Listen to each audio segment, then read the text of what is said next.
If I could have Mr. Duncan join us, and anyone that you would like to bring. I have a special proclamation.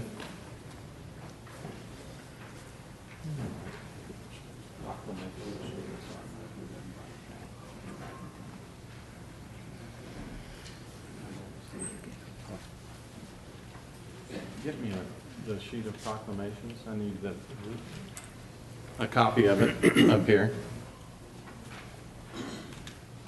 Thank you.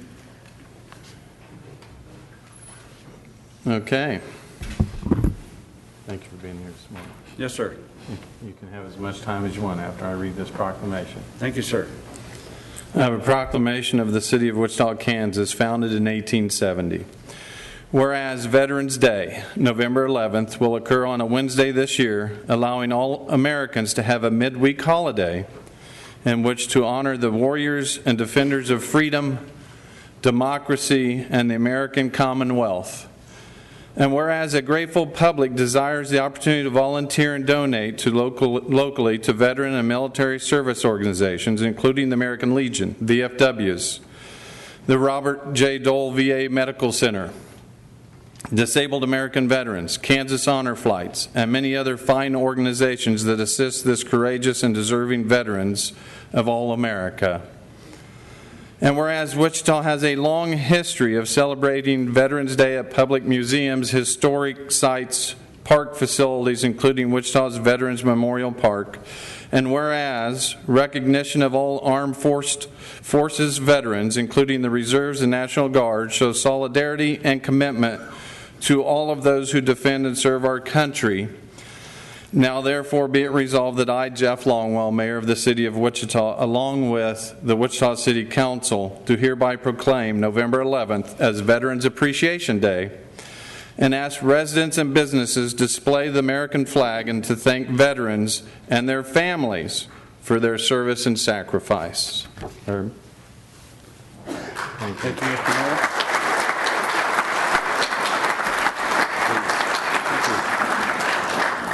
And again, thank you, Mr. Mayor, Commissioners, City Manager, and veterans. I want to introduce my wife, as I refer, but we've been married for 50 plus years. I refer to her as my caregiver. She has paid her dues. But I stand before you with a heavy responsibility to try to put into words my feelings. I'm standing right here almost having a flashback, so help me, of having the weak knees. I'm feeling perspiration under my arms. My hands are wet and my mouth is dry. I can still picture myself standing in front of the doorway of making my first jump. And I tell you what, folks, it is nothing but terror. And that's kind of like what I feel today looking out amongst fellow veterans. And again, I too want to acknowledge our World War II veterans who paid such a big price for freedom and set the bar so high for the rest of us to follow. But by the same token, that bar being set so high increased our proficiency, our patriotism, and our duty to country. We swore an allegiance to the American flag, the flag of freedom. We are not a conquering military. We are a liberating military. Nowhere on God's green earth will you find any government body like as the institution in the United States of America. We acknowledge our men and women who have served in the past.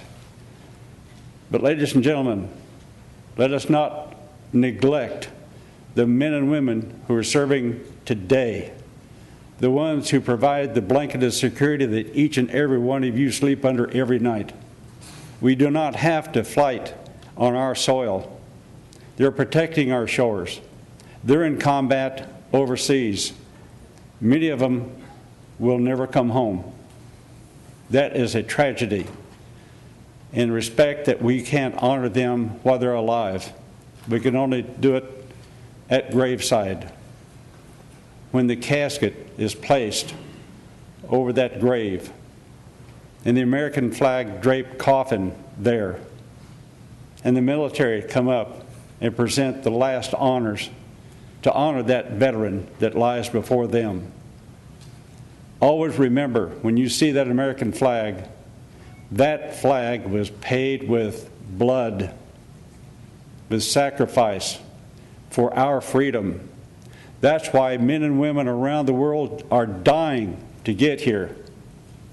We are the last bastion of freedom in the world today. Please honor it. Please teach your children and your grandchildren patriotism. We need a big dose of patriotism today in our lives, each and every one of us. World War II brought our country together. We're in, whether you want to admit it or not, we are in a combat mode as we speak. It's a different kind of war that we're in, that I see. And it's getting real close, folks. So be prepared, be on guard, and do what's right when necessary. And again, I want to thank all of you coming here today, and especially all of you veterans, fellow veterans, that I refer to as the band of brothers, because that is something you cannot take away from us. We go through boot camp, we go through training, we go through our time of service, but it doesn't end there. I see a bunch of gray-haired guys out there. They are still my brothers. You watch my back, I watch your back. You can take that to the bank. That's what makes us a proud military.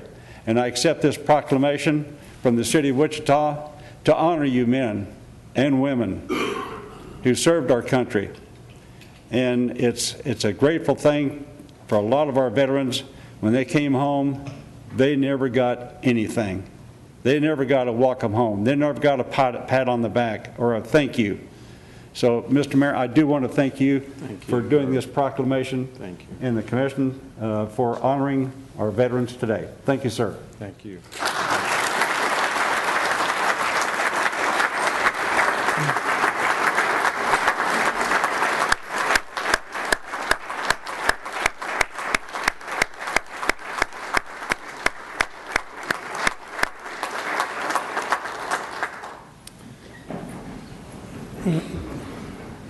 Colonel Duncan is a retired Navy, and you said it so eloquently. Thank you so much, and I appreciate your service. And thank you for helping us honor these people in a much better way than I could have done myself, certainly. And so we appreciate all of that.